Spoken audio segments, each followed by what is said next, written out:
Hello, welcome to the Better Ways podcast. I'm Tom. And I'm Jamie. How you doing? I'm good, Jamie. How are you? Yeah, good. It's been a while. You've been away, sunny Yes, climes holiday and all that. times. Yes, exactly. Anywhere nice? No, just Dorset. Nice enough. Oh, lovely. Oh, that is nice. But Yeah. yeah, not far. South coast of the UK, for anyone who doesn't know. Mm. But yeah, it's been nice enough. But it's been quite quiet in the news lately, at least in this country. Maybe more Yeah. is happening overseas. Have you anything cast your eye over or crossed your mind There's always lately? something happening with our Hmm. crazy cousins across the big body of water we call the Atlantic. Obviously, Donald Trump being arrested and charged. Ah, yes, Yeah, yes. which is an interesting one. And the response to it has been really quite interesting as well. Yeah, Um, yeah, we talk about that. let's What go else? for it. Let's talk about Yeah. that. See where it Yeah. goes. So, obviously, he's been indicted on whatever it is, 34 counts of. Yeah. Um, well, it seems that the charge, as I understand it, I just remember back a couple of weeks now, um, is that he didn't enter the right description in his bookkeeping Mm. for what the payments were to his lawyer to pay off Stormy Daniels. So it's not that paying off Stormy Daniels was a crime, but he's got incorrect accounting, and then that would only be a misdemeanor, or in other words, Yeah. a civil offence punishable by a fine Yeah. in UK parlance. Except for the fact that it's also being claimed that it's actually campaign finance Ah, donation because he did it. Because the argument is he did it in order to win the election rather than in order to save his reputation or save his embarrassment. Or really? that's the When? case. That's the case that's being made. So the statute of limitations, as I understand it, has run out for the bookkeeping. Right. But if you can tie it, and then if you can tie it to a federal campaign finance offence, which is what the prosecutors tried to do, and say basically that it was actually Trump trying to campaign for himself and protect his chances for re-election. If you can tie it to that, then potentially he can get prison time. That's the idea. Um, Right. now, that's a federal offence which isn't tried in a state court, and this is a state prosecution. So, and the 34 counts, I think they basically are the 34 payments that went into this total amount. So they've kind of Right. bigged it up by splitting it by payment rather than saying it's one offence of paying off uh, Stormy Daniels via his lawyer. So Right. that's the charges as I understand it. And obviously Mm. Trump is saying no, I did it because I didn't want people to know, I didn't want the embarrassment, my wife, etc. Um, Also, the point has been made that if you were going to when this happens, because apparently it happens a lot. I mean, I don't really understand this, but apparently a lot of people in power end up paying off prostitutes and others because of their misdemeanors. Mm. But apparently, when people do this, they don't, funnily enough, put on their corporate records paid off prostitute. Yeah. They put That's down, yeah. I think, Is that the factually? sort of Yeah. thing in Trump's case, which was legal fees, or Mm. something that's blurs it, that approximates it. And given that there was this thing with the NDA that she signed, so she couldn't talk Mm. about it, then again, there wouldn't be much point having an NDA if you had to declare it in your corporate accounts that you'd actually paid her. Right. Um, I'm with you. so Yeah. it feels to me pretty tenuous, Yeah. and sounds like it might fail. But Mm. and I think they've actually got much stronger grounds on things like the votes in Georgia, that Mm. separate prosecution where they arguing that Trump asked people to stuff the Mm. ballot and conjure up votes that didn't really exist. But I think what's happened is they've been so desperate to get him for something that Yeah. they've gone ahead with this. And the downside of that is because it's so shaky, it looks like overreach, and Yeah. that then invites a Republican prosecutor Yeah. to do the same thing to Biden. Yeah. Well, you Who's pick your also got pick your Biden. It could be Joe, it could be yeah. Hunter, Yeah. Yeah. Yeah. Yeah. or Yeah. other members of the family. They were all apparently involved in these Mm. payments, Ukraine payments. There's a whole bunch of them apparently. Well, so it's claimed. So it might establish the precedent of, well, it has established the precedent of indicting a former president, but that might mean that every former president now has a court case against them for something, which is one of the depressing outcomes when these, when these things are done for the first time. And so that's the downside of it in my book. And I think it also plays into Trump's hands. I mean, it's guaranteed him the nomination. Maybe he was guaranteed anyway. But the fact that they've guaranteed it, and maybe they want to guarantee it because they think they can beat him. But it was awfully close last time. It was awfully close. And so that sounds like a high-risk strategy. And it paints him as a victim, which I think you will get some sympathy votes for people thinking, well, this is ridiculous, the government is doing this. But the thing that really got me was it highlighted this bizarre system in the US, which I think is bonkers, which is that judges are elected, not prosecutors and judges are elected, not appointed. Yeah. There isn't a independent professional judiciary. Yeah. There is a partisan professional judiciary. Yeah. And this prosecutor apparently campaigned to get elected to his position on the grounds that he would get Trump, and wrote a book about it. So, I mean, that to us is bizarre because, justice is about even-handed scales, weighing the scales in an even-handed way, and therefore you wouldn't want people involved in either prosecution, defence, or judge or jury that actually had a political view on this or a partisan view on whatever you're prosecuting. But it highlighted that's, I mean, it's not new. I knew they had that system, but it highlights some of the flaws of that system. And that's why you're particularly likely to get a Republican do the same in some other state, maybe a red state. And so we have ding-dong battle of presidents in court all the time. I'm not sure it helps. No, I don't think it does. No. I mean, there've been plenty of people to sue Obama and George W. Bush and... going back all the ones who still live. Clinton included. Yeah. I agree. Our American cousins do a lot right, but the problem, you're exactly right. The problem with that system is, though, all you're doing is literally splitting the country down the middle and rolling the ball back and forth as who has power, and then they really abuse that power to try and get their guys into these various offices, district attorneys, all the rest of it.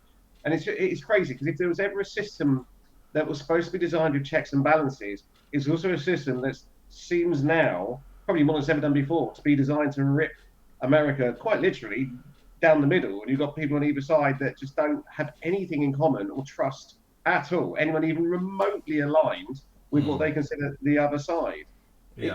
It's a very strange thing. And the whole, because I even think sheriffs have to run for election and stuff like that. It's elections for everybody on the basis of democracy. Yeah, but which I get. If you think they're doing a bad job, you get them out of office. Like the DA thing. Yeah, that does have its plus side because when you look at some of these, big cities that look like they've gone to hell because the DA is soft on crime. You would very much want to be able to go, I want to recall that dude and kick him out. Because he's ruining my life. We've gone the same way. We've got police and crime commissioners, which are elected now, but they don't have the same power. No, they can give the local police their priorities, but they don't run them. The principle is democracy, but when it comes to the judiciary, I got all the elections in the House and the Senate, and the presidency. So you got the executive and the legislature already elected. To also elect the judiciary when that's supposed to be the arbiter seems a bit mad. It is mad, isn't it? Yeah. Except you don't elect Supreme Court justices, you appoint them, and that's the weird thing. Yeah, they're really completely partisan as well. Correct. In a way that they're not here, although we have copied the idea of a Supreme Court, but we used to have a High Court.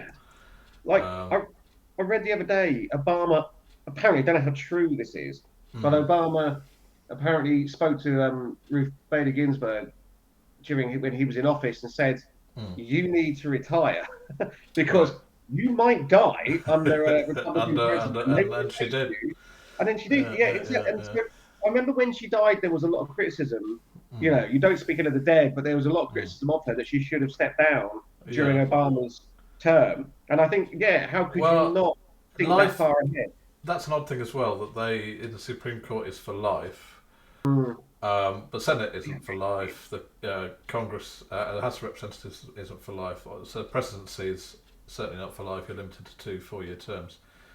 So you would think that you should also be limited on the Supreme Court, and that there should be a predictable cycle of appointments and retirements, and that there should be some test for capacity and competency, because when some of them get into their late 80s, early 90s, they're not necessarily the same person they were when they were elected 40, 50 years before. That is very true. That is very true. I should say.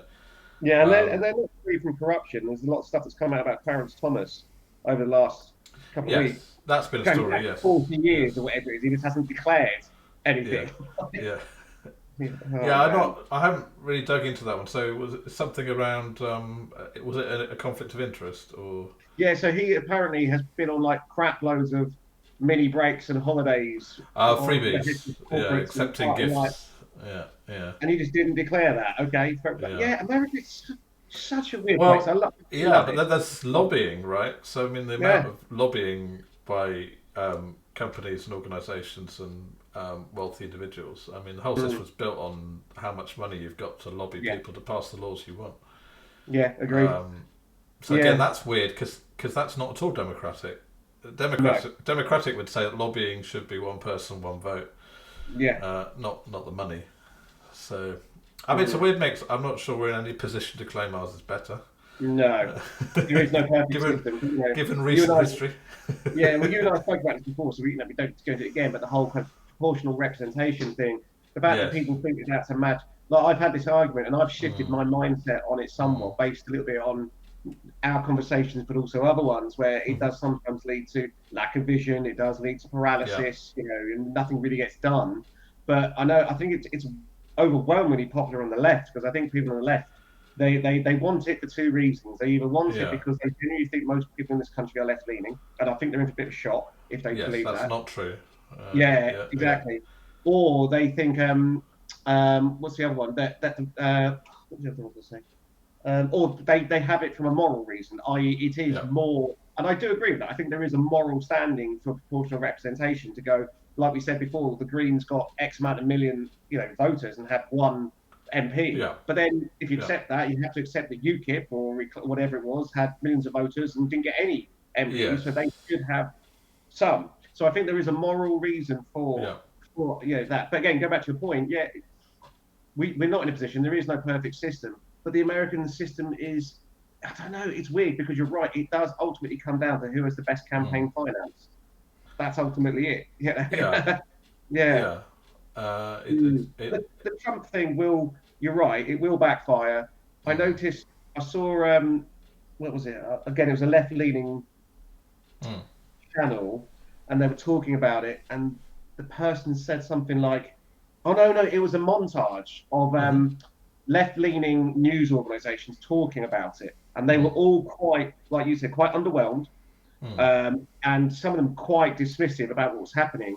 And part of it was for what you said, because it feels like they're just desperate to get anything they can, and then it will damage the chances of getting something bigger in the future.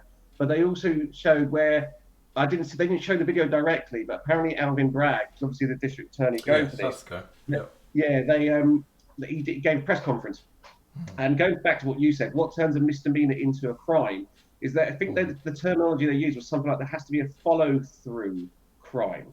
And maybe that's what you said. So he did this, but it impacted. That's what I meant.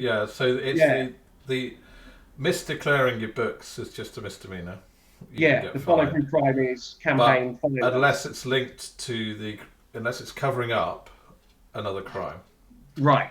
And the claim is that it's covering up the federal crime of campaign finance fraud, where you don't declare something because you have to declare everything you spend on your campaign. The funny thing is that you can spend as much as you like, you just have to declare it. Right?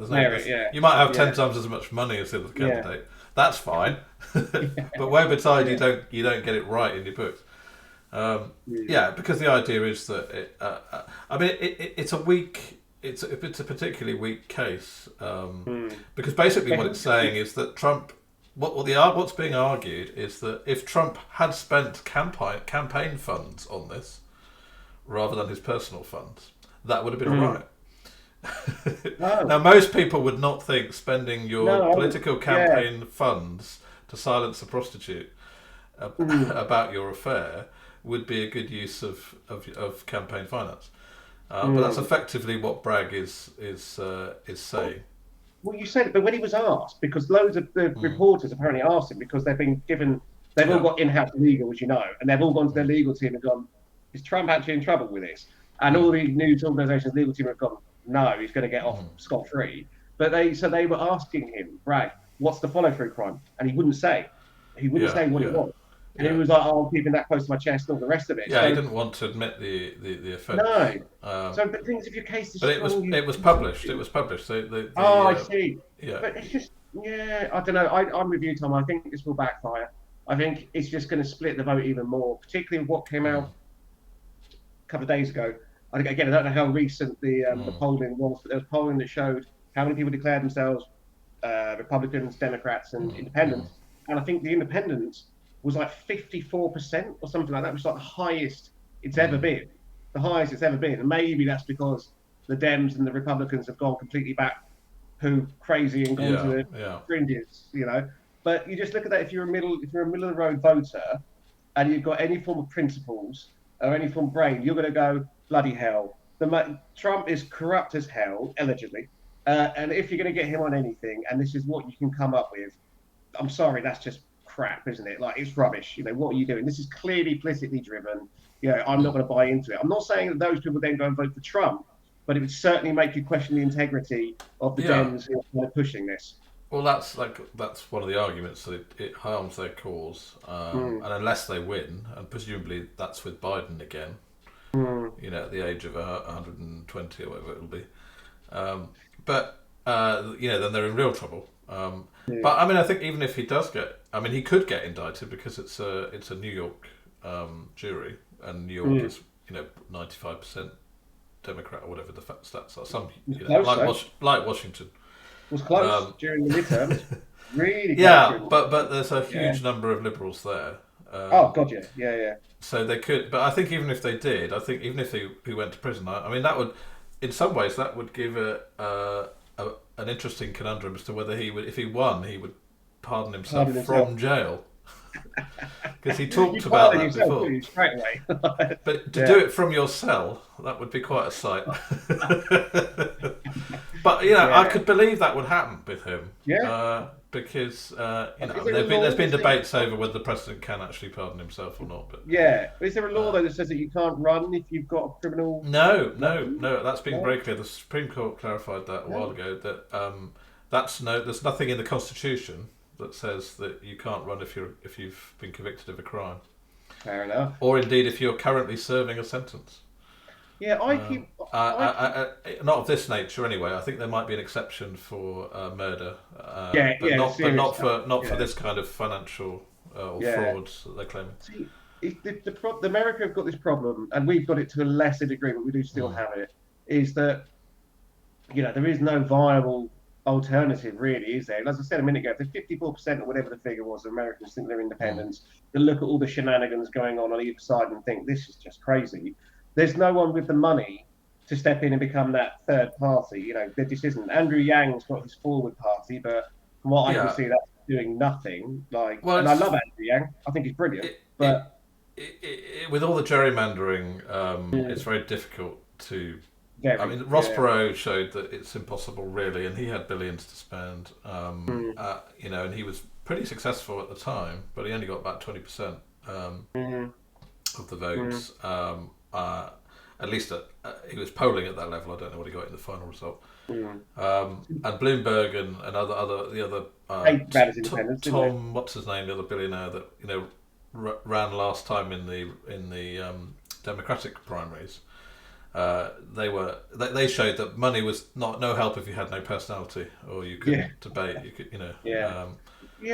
Or, you know, Bloomberg, like Trump, had an NDA problem. Do you know what? It didn't come across well. It's mad because you think about, like, if there are that many swing voters, let's face it. I mean, I've said this before. I speak to Americans a lot because of what I do for work, and the swing that even just by having conversations with people, the people that are leaving blue states to go to red states because they're really concerned about things like crime, what's going on in education in terms of what their kids are being taught, like all of this stuff, all these very, they're literally going, I need to leave California, or I need to leave, New York, and I want to go to, it's always Carolinas, Florida, or Texas. Those are the three that always, which is just like, what? So if that swing is happening, you would think that either the Dems or the Republicans would go, you know what, we need to cut out this utter lunacy on both sides.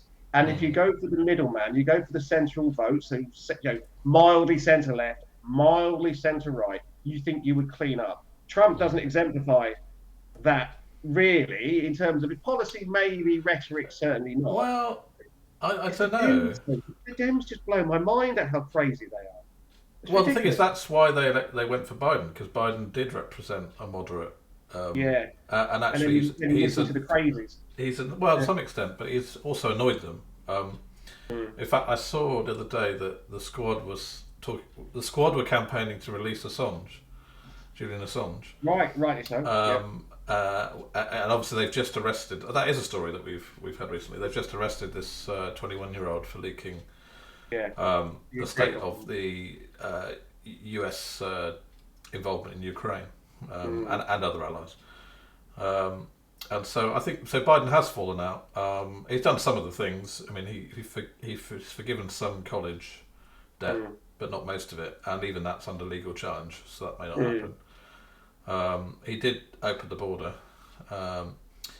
So he's done some of the things, but he was seen as the more moderate. I mean, otherwise, I think one of the reasons they chose him was otherwise you would like to get Bernie, and Bernie. I love Bernie. Yeah. Bernie would be much more effective, but I think that's why they were afraid of him, because of his political views, and he is definitely on the left.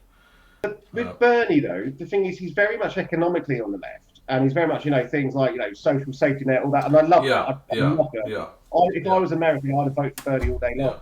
But he doesn't have that. That's that kind of woke craziness. He's not woke to the same degree. No, but that's why I think Biden got in, and there was nobody else. And then if you look at Trump, Trump actually used to be a Democrat. Yes, he did. Yeah. So on the Republican side, he is actually politically, or in policy terms, he's a moderate Republican. Yeah. He's just also a batshit crazy person, and highly entertaining. And you can say not fit to be, running a corner shop, let alone a country or the world.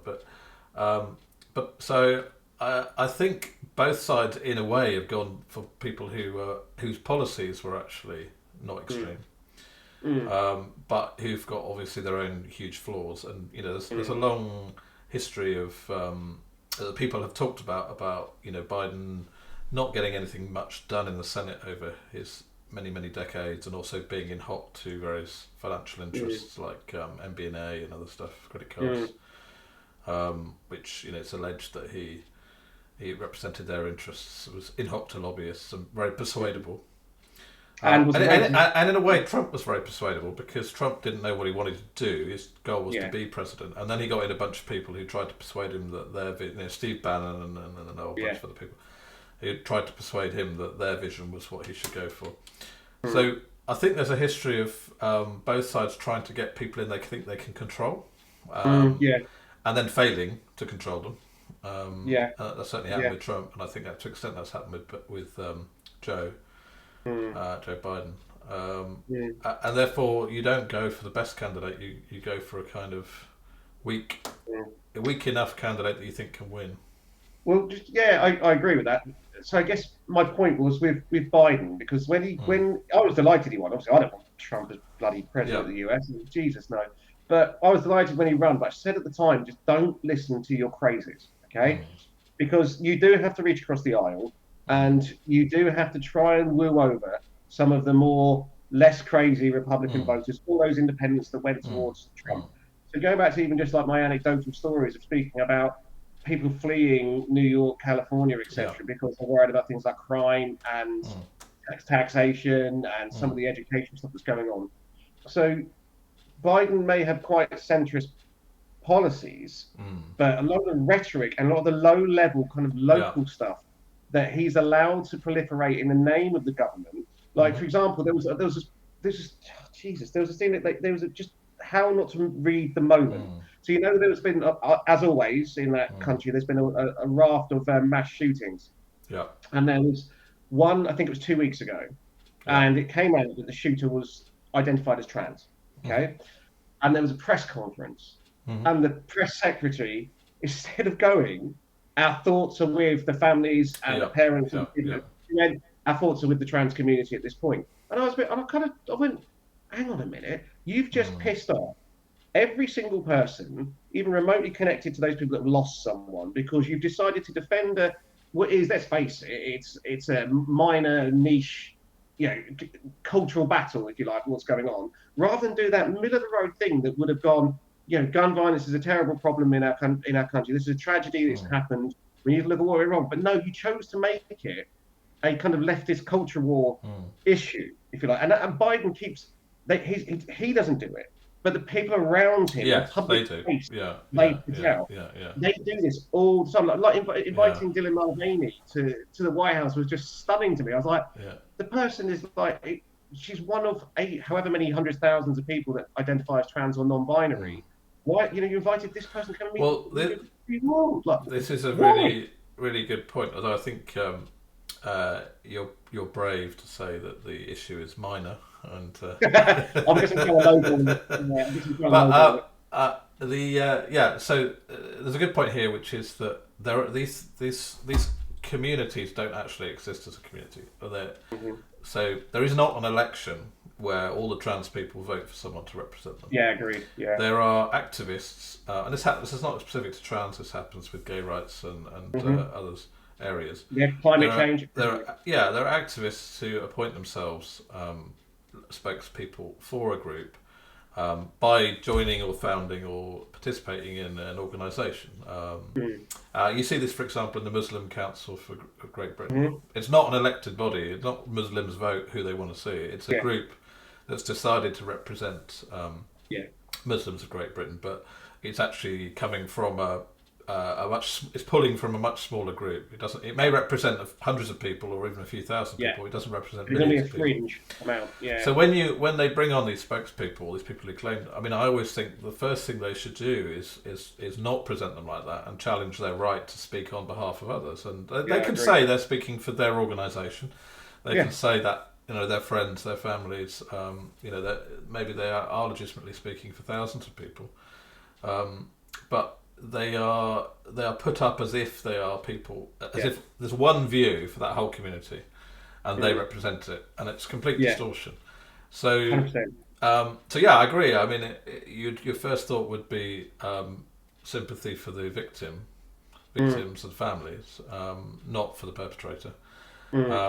And then you wouldn't. Why would you put up somebody who claims to be from the community? Actually, the community, the real community, would be the people who lived there, who knew the person that did the shooting, who knew the victims. That you could credibly put someone up from that community that says, "I've got personal experience of living here, and I knew these people, I knew what was going on." But just to put up somebody that says they're representing what trans people think, and trans people only think one thing. It's just complete nonsense, but it happens every day on the media, so often that we think it's normal, and I think it's time it changed. Yeah, I agree. I think this is the surprising thing for me, like with Biden, because it was 2021 that he got into office? I can't remember. The election was 2020, January 2020 when he took office. Right. So 2021, we were still on the coming out of that that year-long period of social justice activism where it went off to scale, right? We went off to scale. Let's face it, people were terrified to say the wrong thing on social media. They were terrified. It took some very brave people to push back against narratives and go, hang on a minute, yes, these awful things are happening, but your information that you're presenting here is factually wrong, and you're basing your movements on factually wrong info. I have a right to question that reality. So the Biden thing, obviously, they latched onto this quite a lot. And then they rode that wave a little bit into office. And I think they thought that wave would keep going and would keep going and would keep going. I think what we've seen over the last year, maybe even more than that, is the dissenting voices, not just from people on the right or even people in the centre, but within the camps of the left, if you like, which I class myself within one. That resistance is being pushed back. It's coming out a bit more now. People have been a bit more brave and going, piss off, like what you're lying or you're incorrect in your assumptions. There was and even I don't want to name things, Tom, but there was even we have a mutual friend. I don't know if you met him. You might not met him. Called Hugh, who went for the same training that we did. Okay, and I love him so much, and he's so brave because sometimes he'll put something out there in the therapy world, and it's quite not controversial, but the kickback he'll get sometimes is a bit like, bloody hell, okay. And I'm thinking, why are you getting kickback for a really straightforward thing? But what it shows is quite mad, is that even in that world, that should be like quite a niche little bubble, but is open to all and all the rest of it, it's become very one-dimensional now. So even challenging that is difficult. But I think what we're starting to see is, and I saw a video on this earlier on, the people that have no argument, they have no logic, they have no reason, they have no evidence. All they've got is emotional kickback. That's all they get. And you challenge their argument, or they call you whatever and all the rest of it. And I think that I call it that craziness, if you like, which is just a left-wing version of Trumpism. I genuinely think Biden and all this of it, let's face it, none of them care about these progressive causes. It's like the Bud Light. Bud Light don't give a crap about progressive causes. They just give a crap about their bottom line. Oh well, just wave in. Like the corporate greenwashing and all, I think they've miscalculated. I think if the Republicans stopped being insane, got rid of Trump, didn't even go with an anti-woke candidate, but went with a relatively sensible guy or woman, I reckon they'd have a really good chance of. Well, that's what that's what some consider DeSantis to be. I think he might have gone a bit too far now, though. Well, yes, the latest things that he's passing in Florida, maybe, but he is considered more moderate than Trump. I'm not sure that's true in policy terms, but certainly as a more moral person, probably. But he lacks the charisma, and he's probably gonna. It looks like he's a terrible debater. So even if he runs, and I'm not sure he will. I don't think he'd win. I don't think he'd win, not with Trump's around. I've changed my mind on that. I was always thinking DeSantis would run and probably win. But then I've seen, like exactly what you said, when he's challenged and he's not, he's got his base. Yeah. And I think the problem is he's now, in some ways, his reputation has been so overwhelmingly tarnished because of the attacks against him. Trump can kind of almost brush them off. His base don't care. DeSantis, I think he doesn't have quite that strong a base outside of Florida. So I guess I'm just hoping if the Republicans do run, then if the Republicans want, I don't care. I kind of hope they don't win, to be fair. But if they wanted to win, there are certain people out there that I think would go, okay, this guy's not crazy. He can debate really well. He can hold his own, or her own. Get them in front of it and see what they can do. Because let's face it, Americans ultimately want the same things that we all want: be able to walk down the street at night and not get attacked. Jobs, food on the table. Yeah, that sort of neatly takes us back to the beginning, which is when you said that liberals or people on the left think that most people are liberals. Actually, most people aren't. There's a small C conservative. They care about their job, their community, their family, their children, their prospects, crime. Is it safe to walk the streets at night? Exactly. Is there a visible investment in the local area? This is universally true wherever they live, under whatever system. And mostly they don't have an ideology. So they're not great strong believers in left wing or right wing causes. So the more the left or the right go to the extreme, the less they appeal to most people. And I think that's why you see these high numbers of people in the US saying that they're independent. Independence now. I was going to say, apart from when you're living in kind of a struggle session, Chairman Mao's Red Guard era, like we kind of were in 2020 and 2021 a little bit, where, if you didn't go along with the narrative, whatever the narrative was at that time, you were absolutely public enemy number one, castigated heretic, cone on your head, in the corner, the whole... Well, most people will, under that scenario, most people will go along with it because they have to. Doesn't mean they agree with it, though. I mean, I think most people who, observed lockdown and stuck to the rules, which was most people, I think, didn't actually believe in all of it. Some did, but they just took a practical decision that, well, if I don't believe in it, I could get arrested, or I could lose my job, or so I'm not. But that only works for a temporary period, and that's partly why it didn't last. But I think it's fairly easy to see that there are big reforms needed in the American system. It's very hard to see how you get to them. It's the same problem that we have, which is whoever gets elected under the existing system won't want to change it because they're a success story. Which probably means that the system should be taken out of the hands of the politicians and maintained and improved by an independent body. You can't rely upon the public to always come up with the best idea either. No, that's why you need an independent body that can consult, but also work out what will actually work. But they're increasingly a rarity, particularly in the States, because people have lost trust in institutions generally. I agree. 100% agree. That's just where we are. Well, there we are. Well, that's a good one. Yeah. Okay. Cool. Well, good talking to you, Jamie.